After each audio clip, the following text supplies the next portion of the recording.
नवरात्रि के 5वें दिन की आराध्या है माँ स्कंद माता।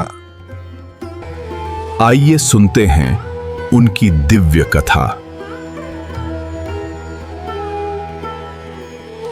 सदियों पहले दानव तारकासुर ने अमरता पाने के लिए भगवान ब्रह्मा की घोर तपस्या की।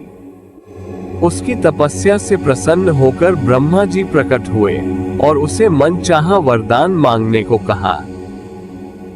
उसने चालाकी से वरदान मांगा कि मुझे केवल शिव का पुत्र ही मार सकें। वरदान मिलते ही उसका अहंकार चरम पर पहुंच गया। वो तीनों लोकों में हाहाकार मचाने लगा, ऋषि मुनियों और देवताओं को पीड़ा देने लगा। अपनी व्यथा लेकर सभी देवता ब्रह्मा जी के पास गए। ब्रह्मा जी ने कहा कि तारकासुर का अंत केवल शिव का पुत्र ही कर सकता है। यह सुनकर देवतागण अत्यंत निराश हो गए। उनके मन में यह विचार आया कि सती माता के वियोग में शिव तो गहन ध्यान में लीन हैं, ऐसे में उनका पुत्र कैसे होगा। तभी ब्रह्मा देव ने उन्हें सांत्वना दी और कहा, पर्वतराज की पुत्री पार्वती माता सती का ही अवतार है। आप सभी उनके पास जाइए। यह सुनकर देवताओं में आशा की एक नई किरण जगी। अब केवल मां पार्वती ही सबकी आशा थी। देवता मां पार्वती के पास गए और उनसे मदद मांगी। मां पार्वती उनकी मदद के लिए तैयार हो गईं।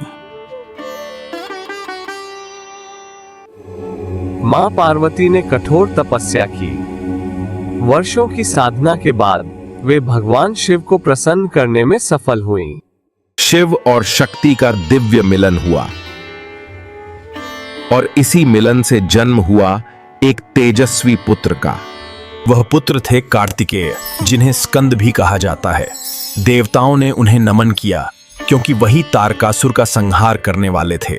सभी देवता स्कंद से प्रार्थना करने आए। उन्होंने उनके जन्म का उद्देश्य बताया। स्कंद ने शिव पार्वती से आशीर्वाद लिया। युवा स्कंद अद्भुत तेज और पराक्रम से युक्त थे। मोर पर सवार होकर वे देव सेना के सेनापति बने। युद्ध भूमि में स्कंद और तारकासुर आमने सामने आए। भयंकर संग्राम हुआ जिसमें धरती और आकाश गूंज उठे। अंततः स्कंद ने अपने दिव्य भाले से तारकासुर का वध किया। देवताओं ने पुष्प वृष्टि कर विजय का उत्सव मनाया। अपने पुत्र स्कंद की जननी होने के कारण मां पार्वती स्कंद माता कहलाईं। वे भक्तों को ज्ञान, शक्ति और शांति का वरदान देती हैं।